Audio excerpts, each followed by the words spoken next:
महाराज जी, मेरा प्रश्न है कि सृष्टि की रचना कैसे हुई महाराज जी? सृष्टि की रचना सबसे पहले परमात्मा ने महातत्व को उत्पन्न किया, फिर वृक्षों की सृष्टि हुई। 9वीं सृष्टि वृक्षों की है, 10वीं सृष्टि मनुष्यों की है। तो पहले भगवान ने ये संसार कैसे बनाया? पहले भगवान नारायण ने ब्रह्मा जी को बनाया। ब्रह्मा जी ने फिर बाद में ये सृष्टि मनु शत्रुपा के द्वारा प्रारंभ की।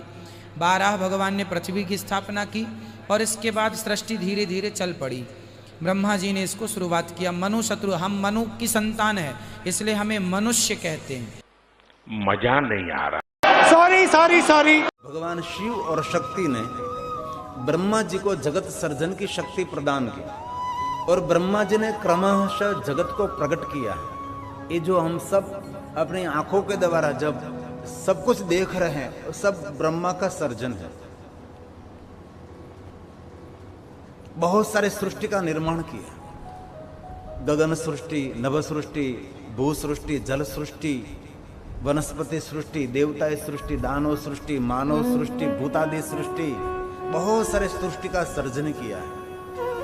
और समझे तो ब्रह्मा जी ने अपने मुखों से ब्राह्मण को सर्जन किया है।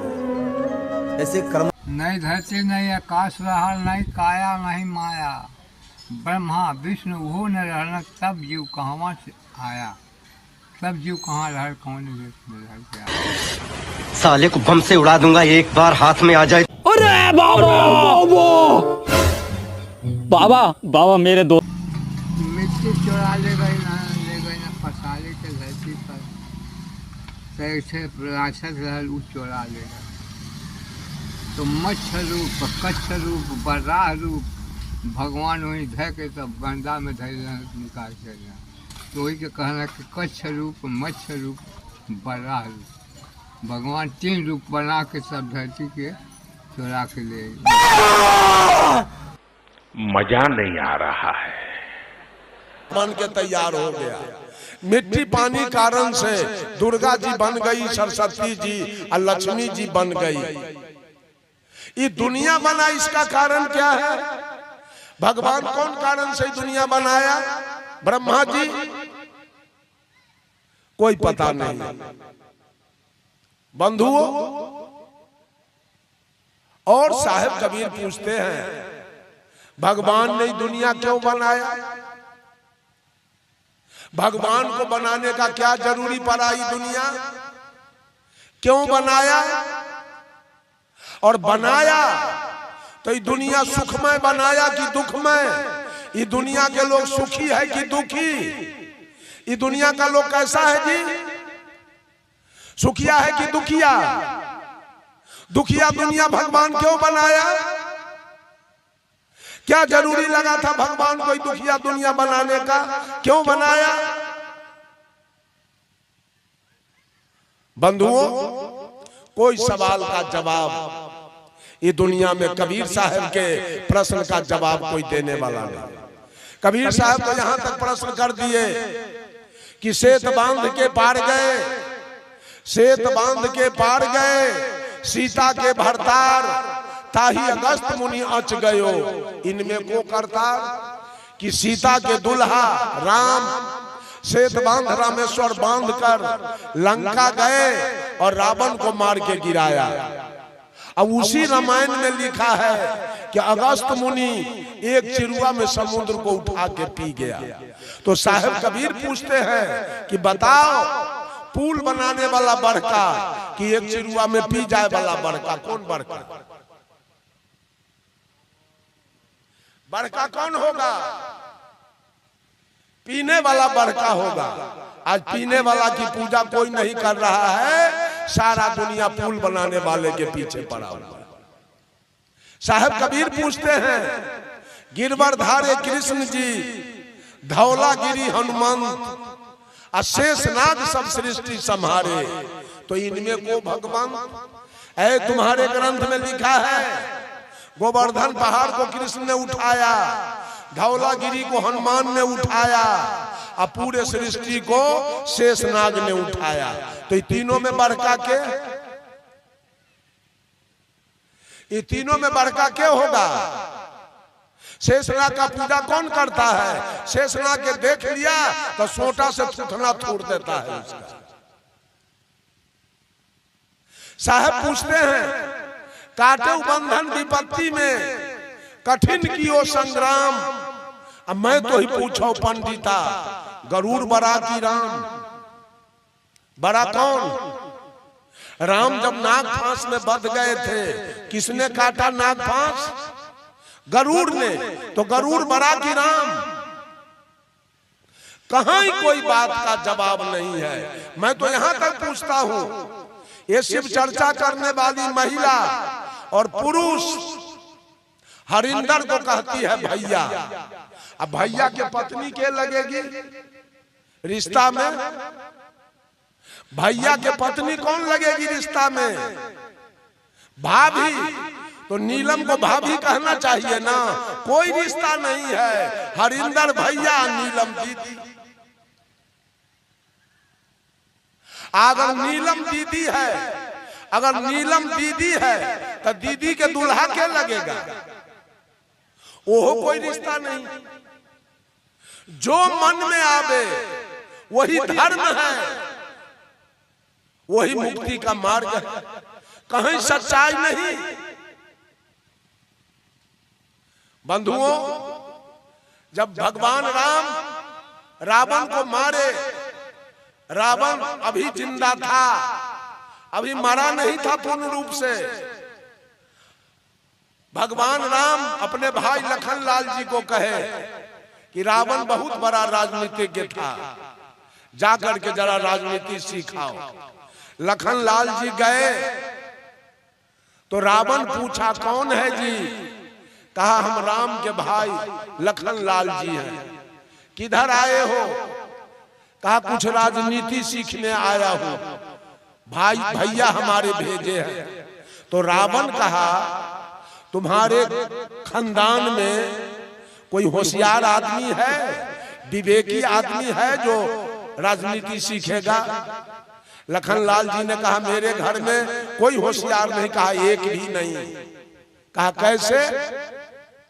तो तुम्हारे पिताजी तुम्हारे भैया राम को जो वनवास दिया वो किसके कहने पर? तो लखनलाल जी ने कहा, माता केकई के कहने पर। बताओ, पत्नी के बात बूझने वाला बड़ा होशियार होता है। तो और पिताजी होशियार है जो पत्नी के बात बूझ के और जिसको राज हो रहा था उसको वनवास भेजवा दिया। अच्छा ये बताओ, तो हर माँ के कर बात बूझ के राम को वनवास दिवा दिया। कहा, मंथरा नौरिन, क्या रे?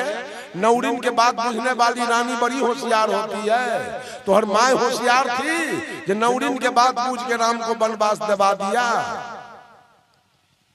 तेसर में कहा, तो हर भाई राम होशियार है, हमारा मामा कपट का मिर्गा बन के जंगल से निकला। तो कहते हो हमारा भैया सर्वा अंतर्जामी है। तो राम पहचान नहीं सके कि कौन है ये जो तीर धनुष लेके आ कपट के मिर्गा के पीछे दौड़ते चला गया। तू बड़ा होशियार है, तुमको जब सीता के रखवारी में रख गया, हमारा मामा कपट का मिर्गा बोला, दौड़ो लक्ष्मण, बचाओ लक्ष्मण, तो आवाज नहीं पहचाना कि भैया का आवाज है कि किसी दूसरे का, जो सीता को छोड़ के तीर धनुष लेके दौड़ल तू चला गया। तू होशियार है। तो हर भाभी होशियार है, उसको अग्निबाण से घेर दिया तुम, वो निकली का है जो हम लेके चले गए। ये पांचों में क्यों होशियार है? भजन करके मुक्ति पाना चाहते हैं, राम के भजन करके कल्याण पाना चाहते हैं, मुक्ति पाना चाहते हैं। बंधुओं,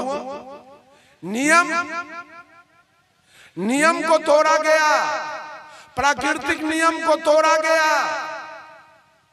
हिंदू मुसलमान सिख ईसाई मरेगा एक समान, और जो मर गया तो उस पर हिंदू अपना नियम लगाएगा, इसको जल्दी ले चलो श्मशान, और जलावन का इंतजाम करो, जल्दी इसको जलाओ। अब मर जाने के बाद मुसलमान अपना नियम लगाएगा, इसको ले चलो कब्रगाह, इसको जल्दी दफनाओ, वो मिट्टी में गाड़ देगा। सिख अपना नियम लगाया, ईसाई अपना नियम लगाया। अब बताइए कि इन नियम से हमारा कल्याण हो जाएगा? हिंदू मरने के बाद नखबाल कराया, एक भी मुसलमान नखबाल नहीं कराया, सिख नहीं कराया, ईसाई नहीं कराया, तो हिंदू सब तर जाएगा, ये सब नरक में चला जाएगा क्या? हिंदू के मरे हुए लोग तर जाएंगे और लोग नहीं तरेगा। ये सारा पक्षपात है। साहब कबीर ने कहा, पक्षा पक्षी के कारण सब जग रहा भुलान, निष्पक्ष हो के जो भजे सो ही संत सुजान।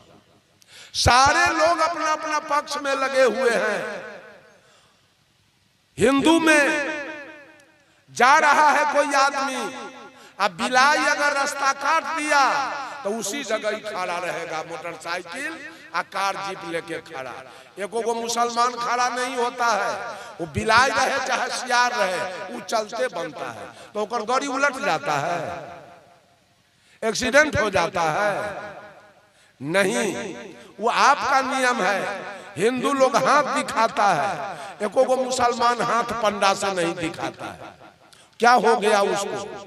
हिंदू मंगल के शनिचर के दाढ़ी नहीं बनाएगा, मुसलमान में इसका कोई नियम नहीं है, वो कभी बना सकता है। हिंदू समय से अपना समय देखकर, घड़ी देखकर गंगा स्नान करेगा, कुंभ में नहाएगा। मुसलमान को इसकी कोई सूचना नहीं है, वो घड़ी देख के ऐसा काम नहीं करता है। सारा नियम अलग अलग बना लिया गया है। बंधुओं, कौन तरेगा? हिंदू तरेगा कि मुसलमान तरेगा कि सिख तरेगा कि ईसाई तरेगा? किसका नियम बढ़िया है? कौन नियम से हमारा कल्याण होगा? साहेब कबीर सारे नियम से अलग है। साहेब कबीर सारे नियम से अलग हैं।